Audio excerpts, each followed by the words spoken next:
ஓம் கணேசாய நமக. பணிவளர்ந்த வணக்கத்துடன் உங்கள் யோகா விஜய்.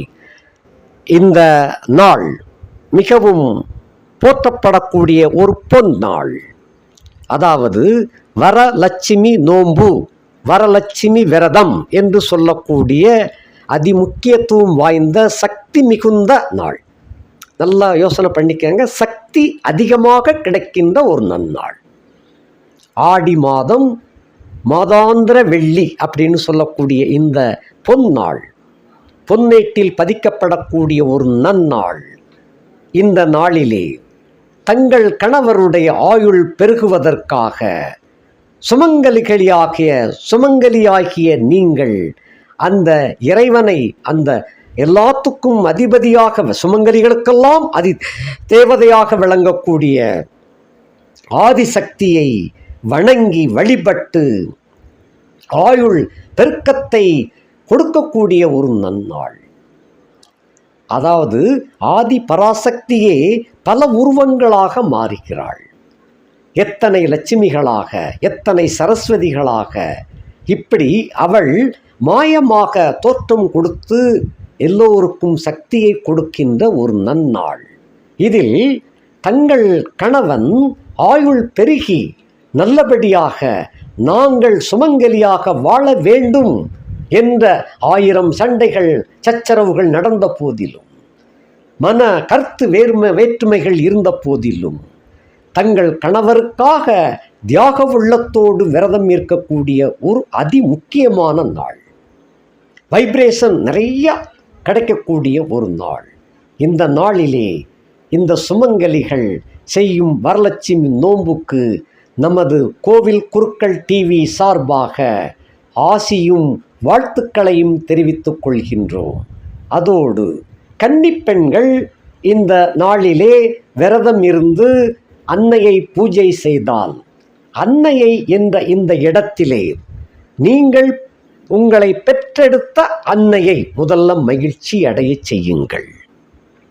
எப்பயுமே அன்னைதான், இதுதான் உனது தந்தை அப்படின்னு காட்டுனாத்தான் நமக்கு தெரியும். பட்சே அன்னையினுடைய உணர்வு சிறு பிள்ளையாக இருக்கும்போது நமக்கு எப்பயுமே தெரியும். அந்த அன்னையின் வளர்ப்பில்தான் நாம் வளர்ந்து வருகின்றோம். ஆக அன்னையே ஆதிசக்தி, அரிய சக்தி. அந்த பெண் சக்தி இல்லாமல் இந்த உலகம் ஒரு பொழுதும் இயங்க முடியாது. அதைத்தான் சக்தி அப்படின்னு சொன்னேன். சக்தி என்றால் அதாவது அந்த பிரக்ஞை இருந்தால்தான் ஒரு மனிதன் பேசவும், எழுதவும், நடக்கவும், ஓடவும், ஆடவும், பாடவும் முடியும். சக்தி இழந்து விட்டால் செவனேன்னு நான் இருக்கிறேன் அப்படின்ட்டுருவாங்க. என்ன போய் என்னப்பா சொல்கிற அப்படின்பான். சக்தி இருந்தால்தான் வீறு கொண்டு எழ முடியும். ஆகையினாலே அந்த ஆதி பராசக்தியே வரலட்சுமியாக காட்சி கொடுக்கின்ற இந்த ஒரு நாள்.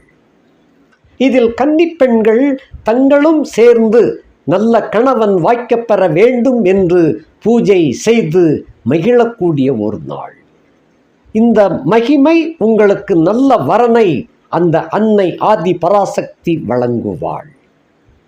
முதலில் நான் சொல்லக்கூடியது, தங்களை பெற்ற தாய் தந்தையரை மனம் மகிழச் செய்யுங்கள். அதுதான் நீங்கள் செய்யக்கூடிய உண்மையான பூஜை, புனஸ்காரம். மந்திரங்கள் எல்லாமே தாய் தந்தையருடைய பாதங்களை தொட்டு வணங்குவதன் மூலமாக எப்பேற்பட்ட மந்திர சொல்லுக்கும் இதுக்கு இணையாகாது. காசு இருக்கிறவங்க எத்தனையோ பண்டங்கள் அது இதுன்னு வாங்கி செலவு பண்ணி நாங்கள் பூஜையெல்லாம் எப்படிலாம் பண்ணுறோம்னு சொல்லலாம். அங்கே இறைவன் வந்து சேரலாம். எனினும் ஆத்மசக்தி, ஆதிசக்தி என்பவளை டச் பண்ணாமல் இவைகளையெல்லாம் செய்தால் அது காகித பூக்களுக்கு சமம்.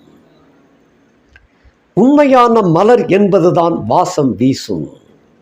உண்மையான வாசம் என்பது அடிப்படையிலே உங்கள் பெற்றோரை வணங்கி மகிழ்வடையச் செய்யுங்கள். இந்த நாளிலே நீங்கள் செய்யும் பூஜை, நீங்கள் எங்கே வாழ்க்கைப்பட்டிருந்தாலும் சரி, உங்கள் பெற்றவர்களை, தாய் தகப்பனை, அந்த தாயை நினைத்து நீங்கள் 1008 சண்டை போட்டிருக்கலாம். அதை பேசியிருக்கலாம், மனம் நோகடிக்க செய்திருக்கலாம். என்றாலும் கூட அந்த தாய் எப்பயுமே அந்த இதை பெருசாக எடுக்க மாட்டா. திரும்ப திரும்ப நீங்கள் அடித்தாலும் பேசினாலும் அவள் திரும்பவும் உங்கள்கிட்ட வந்து பேசுவா. இதான் தாய் உள்ளம். நீங்களும் மறுபடி நாளைக்கு நீங்கள் தாயாக போகின்றீர்கள். ஆக தாய்மை என்பது எப்படி என்பது தாய்மை அடைந்த பிறகுதான் தெரியும். ஆகையினாலே தாயை வணங்குங்கள். அதுவே நீங்கள் செய்யும் வரலட்சுமி நோன்பு. உங்களுக்கு சகல வளங்களையும் அந்த ஆசி, அவள் கொடுக்கின்ற ஆசி, இதுதான் உண்மையான ஆசி.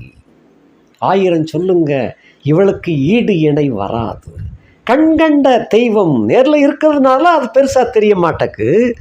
கோவிலில் எங்கேயோ இருக்குது, அது பெருசாக தெரியும். ஏன்னா அது பேசாது இல்லையா, அது நேரடியாக பேசாது. உங்கள் தாயின் மூலமாகத்தான் அவள் பேசுவா. இவளை மனசு நோகடிக்க வச்சுட்டு அங்கே போய் பூஜை புனஸ்காரம் செஞ்சு பிரயோஜனம் இல்லை. சில தாய்மார்களை காப்பகத்தில் கொண்டு போய் விட்டுருந்தாங்க எல்லாரும். அங்கே கொண்டு போய் விட்டுட்டு கோவிலில் செலவழித்து என்னையா புண்ணியம்? தேவையில்லை. இதெல்லாம் பகட்டுக்காக செய்யக்கூடியது. உண்மையான ஆசி வேணும் அப்படின்னு சொன்னால் உங்கள் பெற்றவர்களை மனமகிழ்ச்சி அடைய செய்யுங்கள்.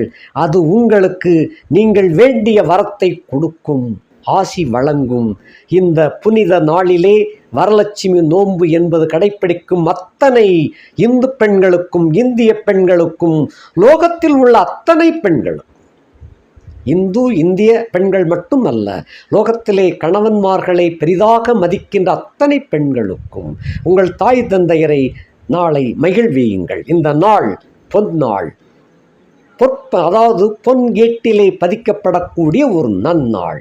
இந்த நாளில் செய்யக்கூடிய நீங்கள் பெறக்கூடிய ஆசி வாழ்நாள் முழுக்க உங்களை நல்லபடியாக வைத்து காப்பாற்றும்.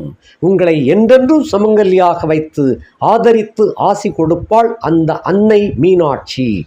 ஆகையினாலே உங்கள் தாய் தந்தையரை வணங்கி மற்ற சேவைகளை செய்யுங்கள். இது யோகமாக விளங்கும்.